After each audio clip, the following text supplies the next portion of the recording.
Holy Gospel according to Luke. Now all the tax collectors and sinners were coming near to listen to Jesus. And the Pharisees and the scribes were grumbling and saying, "This fellow welcomes sinners and eats with them." So Jesus told them this parable. There was a man who had 2 sons. The younger of them said to his father, "Father, give me the share of the property that will belong to me." So the father divided his property between them. A few days later, the younger son gathered all he had and traveled to a distant country. And there, he squandered his property in dissolute living. When he had spent everything, a severe famine took place throughout that country, and he began to be in need. So he went and hired himself out to one of the citizens of that country, who sent him to his fields to feed the pigs. He would gladly have filled himself with the pods that the pigs were eating, and no one gave him anything. But when he came to himself, he said, "How many of my father's hands have bread enough to spare? But here I am dying of hunger. I will get up and go to my father, and I will say to him, 'Father, I have sinned against heaven and before you. I am no longer worthy to be called your son. Treat me like one of your hired hands.' So he set off and went to his father. But while he was still far off, his father saw him and was filled with compassion. He ran and put his arms around him and kissed him. Then the son said to him, 'Father, I have sinned against heaven and before you. I am no longer worthy to be called your son.' But the father said to his slaves, 'Quickly, bring out a robe, the best one, and put it on him. Put a ring on his finger and sandals on his feet, and get the fatted calf and kill it, and let us eat and celebrate. For this son of mine was dead and is alive again. He was lost and is found.' And they began to celebrate. Now, his elder son was in the field. And when he came and approached the house, he heard music and dancing. He called one of the slaves and asked what was going on. He replied, 'Your brother has come home, and your father has killed the fatted calf, because he has got home back safe and sound.' Then he became angry and refused to go in. His father came out and began to plead with him. But he answered his father, 'Listen, for all these years I have been working like a slave for you, and I have never disobeyed your command. Yet you have never given me even a young goat so that I might celebrate with my friends. But when this son of yours came back, who has devoured your property with prostitutes, you killed the fatted calf for him.' Then the father said to him, 'Son, you are always with me, and all that is mine is yours. But we had to celebrate and rejoice because this brother of yours was dead and has come to life. He was lost and has been found.'" The Gospel of the Lord. Praise to you, O Christ. May be seated.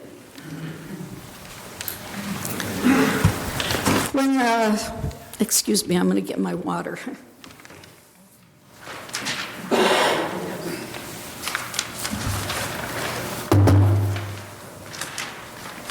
I'm sorry about that. I know I was going to cough, and so I needed that water. Thank you, Rich. When something turns out to be the opposite of what we expect, we face a form of reversal. Reversals are like big reveals. We've seen all of them on television shows. They're like big reversals, big reveals, because they change our way of understanding everything, and our expectations are turned upside down. When this happens, we suddenly see things in a new light, and reality itself changes in an instant. Such forms of reversal are threaded throughout Luke's telling of the Jesus story. Luke's gospel assures us that the kingdom of God, in its fullness, will confound our expectations and overturn our understanding of life experiences. Things will seemingly be turned upside down. This is especially true when it comes to power, privilege, wealth, merits, and rewards. Luke assures us time and again that in God's kingdom, those who struggle in life now, those who are at the bottom or on the fringes of society, will suddenly find themselves at the top and in the center.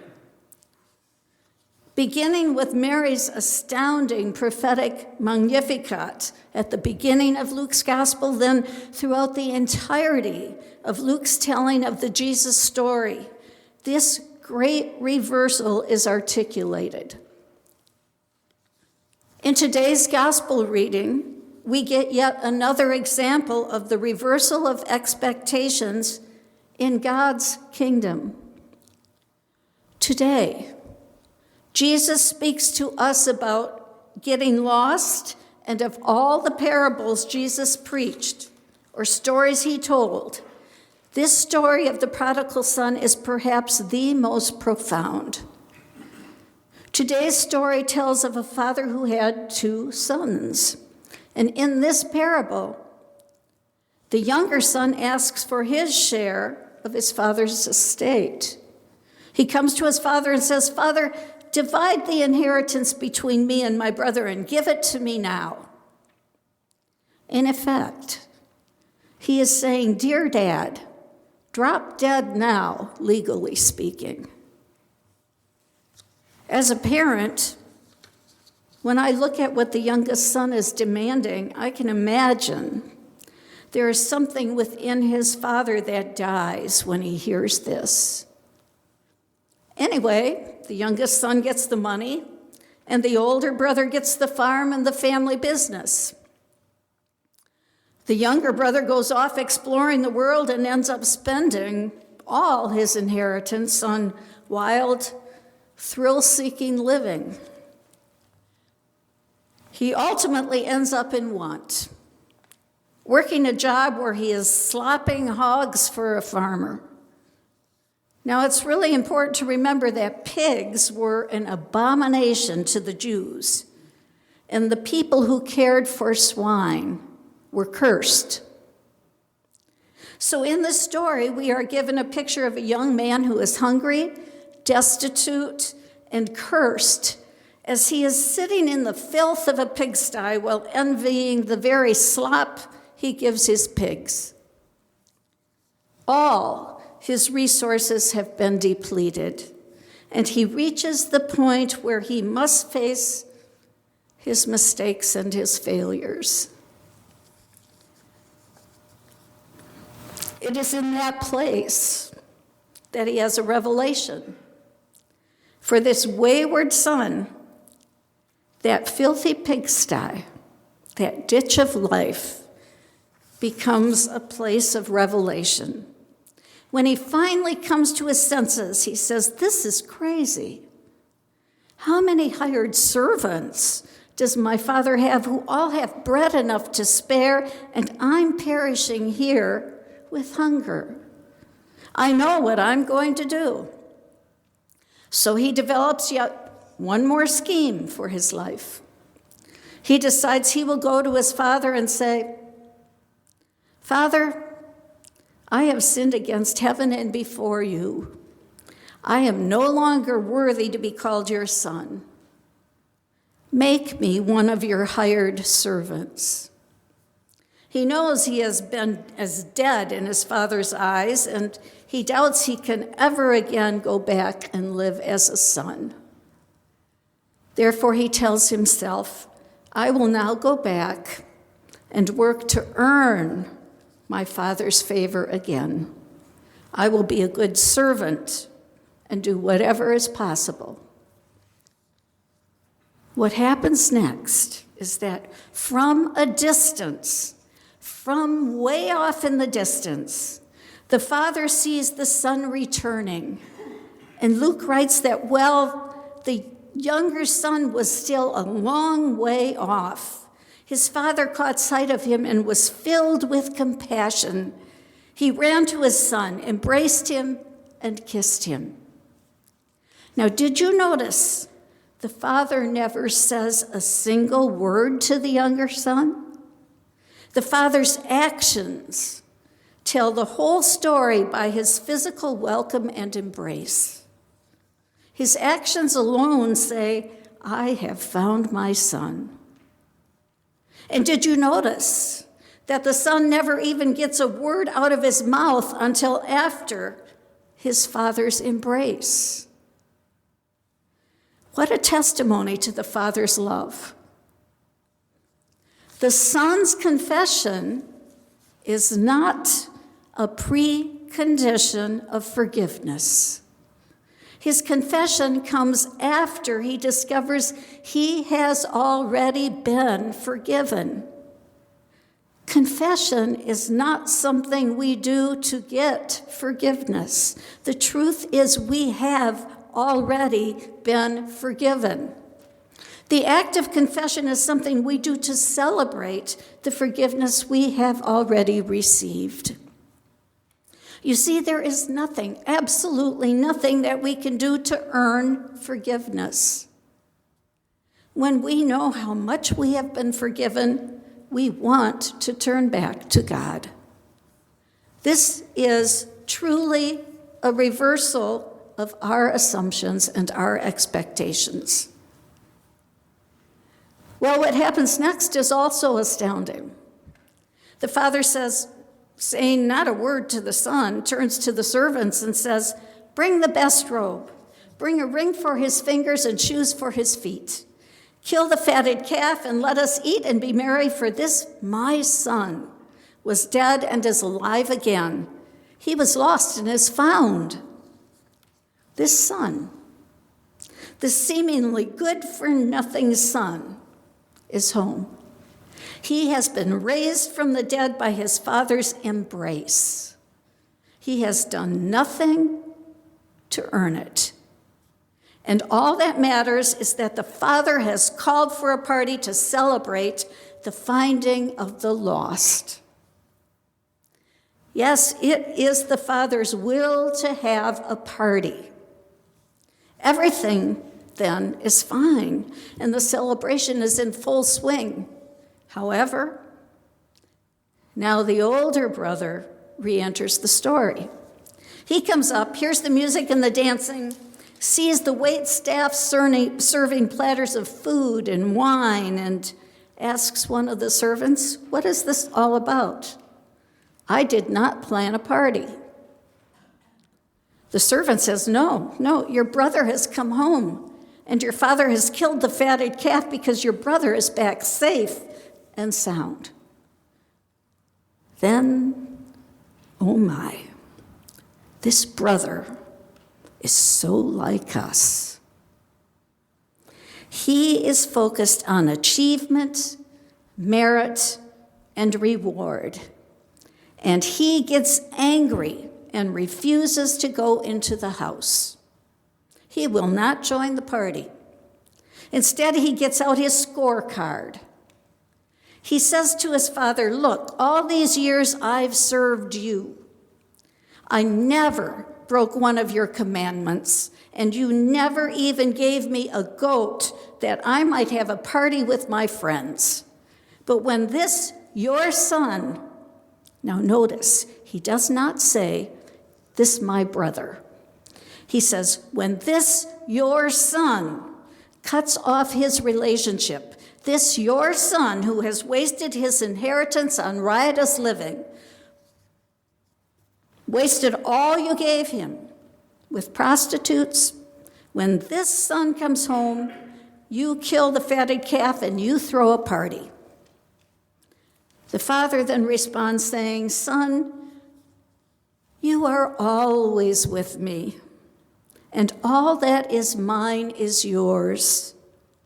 But we had to celebrate and rejoice because this brother of yours was dead and has come to life. He was lost and has been found. This is a stunning story of reversal regarding our expectations of what God is like. You see, God is always, always with the lost. There is no point at which God will ever stop following us and pursuing us. God will always seek the lost. The reversal theme in Luke's gospel is all about a God who lavishly showers us with forgiveness and grace and will never give up on anyone. And this God will always shatter our expectations because Jesus turns a spirituality of climbing, achieving, and perfection, as with the older son, upside down.